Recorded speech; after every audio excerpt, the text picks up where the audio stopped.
All right. We are back here at Song of the Day, coming to you from the Rock Cave. I'm your host, Mark Pierce. It's Wednesday, Wanderlust Wednesday here in the cave. Hope you're all doing well today. What's going on with you guys musically? We're getting close to Christmas time. Hope you cracked open your Christmas music. We listened to a lot of Bing Crosby, a lot of Burl Ives. Love Burl Ives. A lot of the classics. Let's see. What did you guys think of Eddie Money this week? That was a good one on Monday, right? Thanks to Sarah for that one, but that's a great song.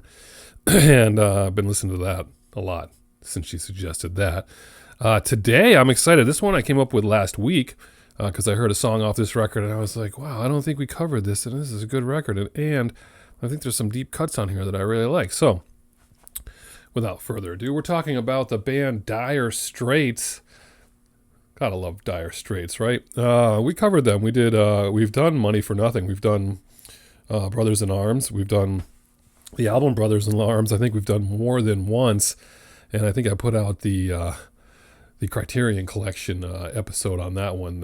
Just went dug deep because that album is perfect. And we've covered one of my other favorite songs of theirs. We did... We did Make or Remake, which I think is the only time we did that. And we did Romeo and Juliet, and we did compared that to Indigo Girls and The Killers. And we did those three versions and talked about that.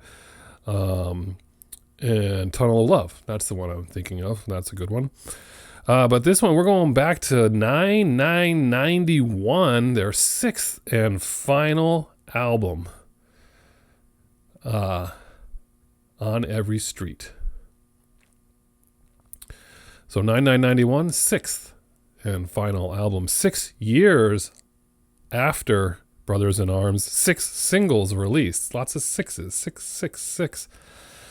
But think about that. Brothers in Arms, perfect record, came out in 85, and they spent the next 6 years just being the biggest band in the world, practically. Competing with the Police probably, but just huge band. Big regret not ever seeing them in concert. If you saw the Money for Nothing tour, you need to tell me about that. But this was a highly anticipated record, and if you thought it was going to be more of Brothers in Arms, it was not. This record is a little bit of a turn for them. Not much, because some of the songs on Brothers in Arms have some of this vibe to it. But the majority of this record really is country, blues, and a little bit of rockabilly. That's the best way to explain it. And it's plenty of his signature guitar. So if you were looking for a single like Money for Nothing, that's not happening on this record. But the 6 singles includes ones that were released overseas and not in America. I think there were only 4 in America. And they got some airplay. I mean, it went platinum. It went to number 12 in the US, number 1 in the UK, so it was decent. But I like this record as a standalone record. The singles off there were most of the songs I was going to talk about, save for a couple. The lead single, Calling Elvis, you remember that one? That's about a guy who believes that Elvis is still alive. That one went to did it chart? Yeah, it charted. Heavy Fuel, that's the one I heard on the radio.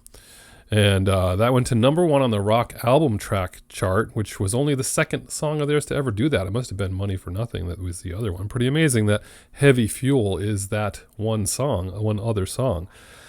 And that's about the virtues of vices like cigarettes, hamburgers, money, lust, scotch, all the good stuff.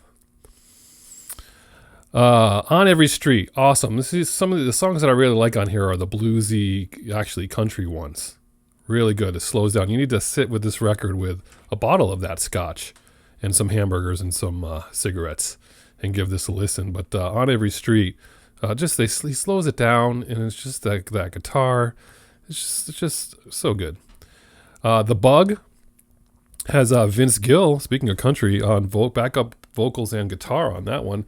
The Bug. Sometimes you're the windshield, sometimes you're the bug. That was re-recorded by Mary Chapin Carpenter some years later, I think in 92. You and Your Friend. Another great song. That's another slow one. That's why we're talking about these. You may not know, you may not be familiar with these songs, but you and your friend, another great slow song. Just another slow jam that it's so good. Ticket to Heaven was released, but I don't think that did anything, and that's not one of my favorites off this record. There's two that weren't released as singles. Fade to Black. Now we're talking. I mean, again, we're talking smoke-filled room, or at least turn down all your lights and put on your blue neon light and pour yourself a scotch on the rocks and play Fade to Black. This is a great song. This is why we're doing it on Wanderlust Wednesday, because I don't know if his heart was broken or what, but that's awesome. And then another one, When It Comes to You. Another one. That's got a little bit of rockabilly to it, but again, really, really good stuff. I want you to check these out. They're slower songs from Dire Straits. And I think this record works. It's just you had to put Brothers in Arms in the past and just realize that this was a great record. And then they did a world tour. Didn't see that, of course. Like I said, ended in '92, and by '95 they had disbanded. And I don't know, did they do it right? They went out on top?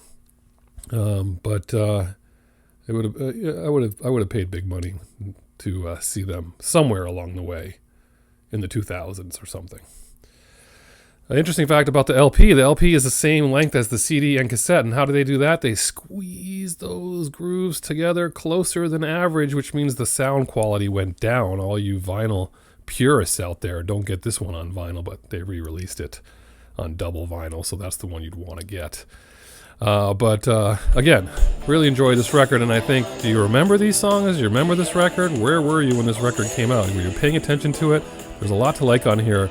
We're going to post a bunch of these songs on there. Plenty of deep Wanderlust tracks here. The great band Dire Straits. Love it. Listen to it. Talk about it. Post below. Let me know what you think. And we'll catch up with you later this week. Have a good one. And as usual, I'll catch you on the flip side.